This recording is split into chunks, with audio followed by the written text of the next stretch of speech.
I ultimately made my stepmother homeless as a wedding gift. And it all started when she callously gave away my PlayStation 4. I'm an only son. My mother passed away from ovarian cancer 5 years ago. At only 55 years old. It shattered my dad. They had been a couple since college. Inseparable. I'm 22 now. And I was just about to graduate from college with a degree in chemistry when the real drama began.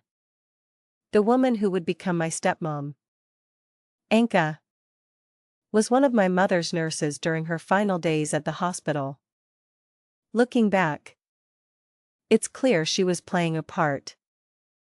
Anka played all the right notes to win my dad's trust.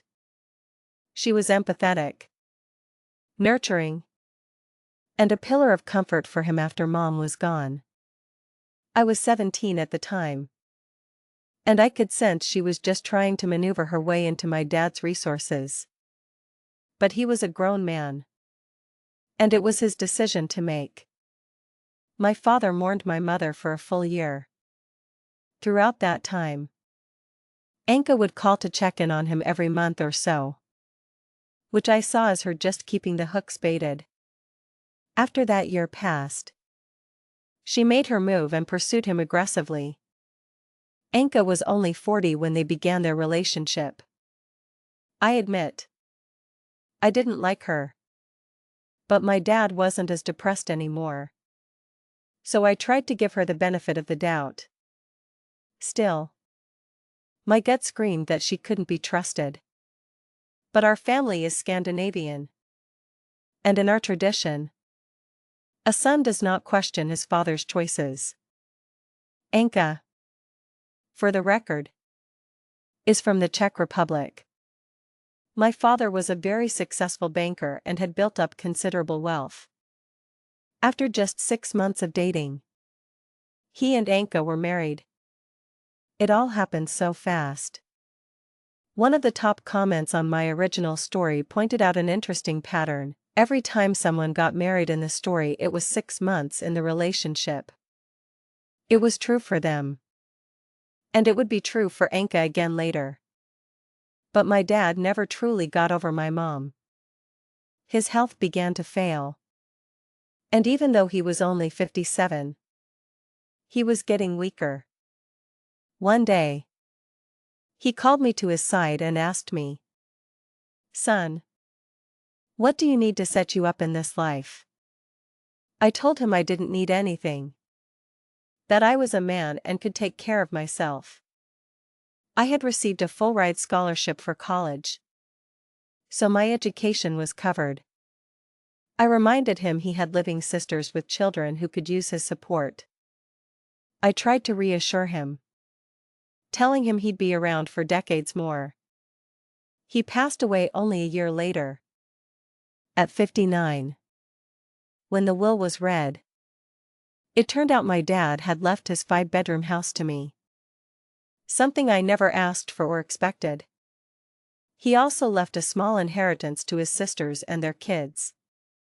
To Anka, he left about 80% of his liquid assets, which was a sum in the several hundreds of thousands of dollars.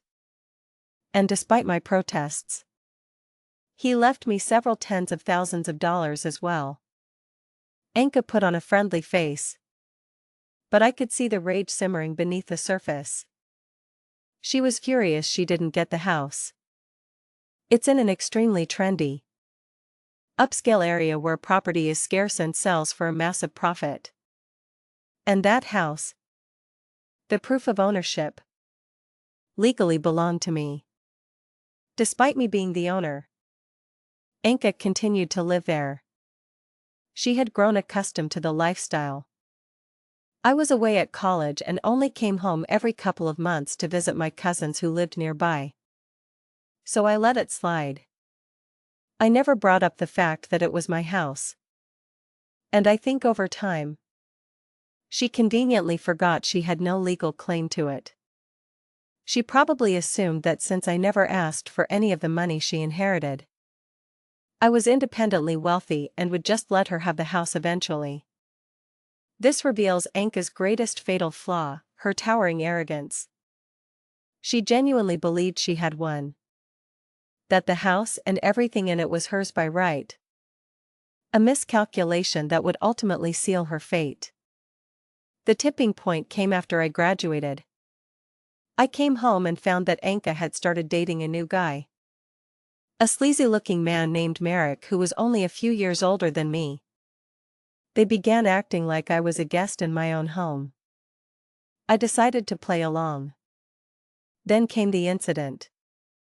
Anka casually informed me that she gave my PlayStation 4 to Marek's cousin because, in her words, I'm too old to play with video games. I didn't know Marek. I didn't know his cousin. Yet she gave my property away to them. A cold fury settled in me. I smiled. But right then, I knew exactly what I was going to do. That same day, I changed all my network passwords. She then announced that she and Marek were getting married because I just can't mourn your father forever. I have to move on with life. I told her I had graduated and found a job with a local firm, adding that I would soon find a new place to live. She looked ecstatic at the thought of me leaving. Then, in a sickeningly patronizing tone, she said, "You always have a place in our house though. You are welcome to stay whenever you please." I told her I'd probably be out within 3 months. She said that was perfect, as she and Marek were planning a wedding and honeymoon in her homeland. "It's a local affair," she assured me. "Otherwise I'd invite you, honey.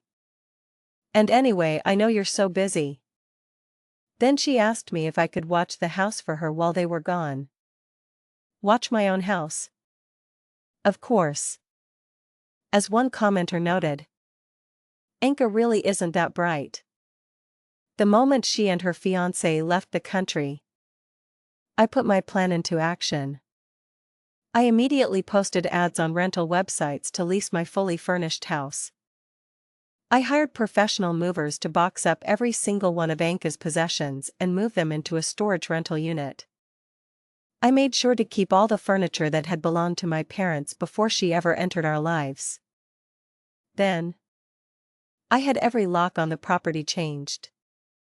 The feeling of turning that new key in the lock for the first time was a moment of pure vindication. Of reclaiming my family's space.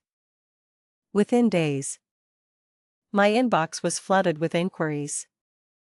I found the perfect tenants, a young family, a barrister and his schoolteacher wife, with their 2 preteen children.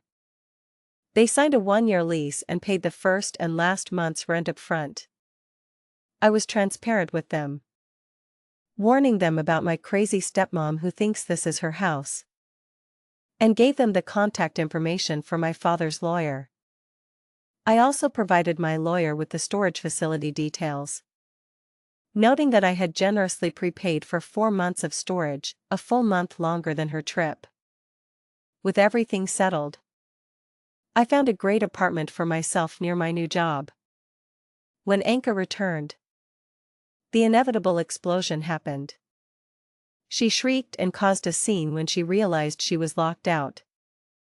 But my lawyer shut her down immediately, and I never had to speak to her again. From what I heard, she and her new husband left the country, likely burning through my dad's money.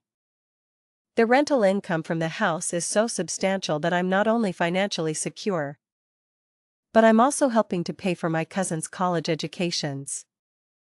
I've since moved into a larger apartment with my fiancé, a wonderful woman I met and have been with for 6 months now.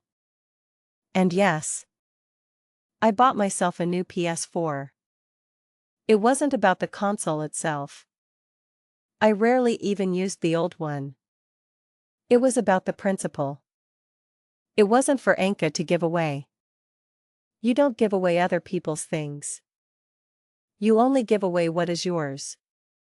Which is precisely why I chose to kick her out of my house. Because it's mine. And I decide who stays there. This story is a powerful reminder that respecting other people's property and boundaries is fundamental.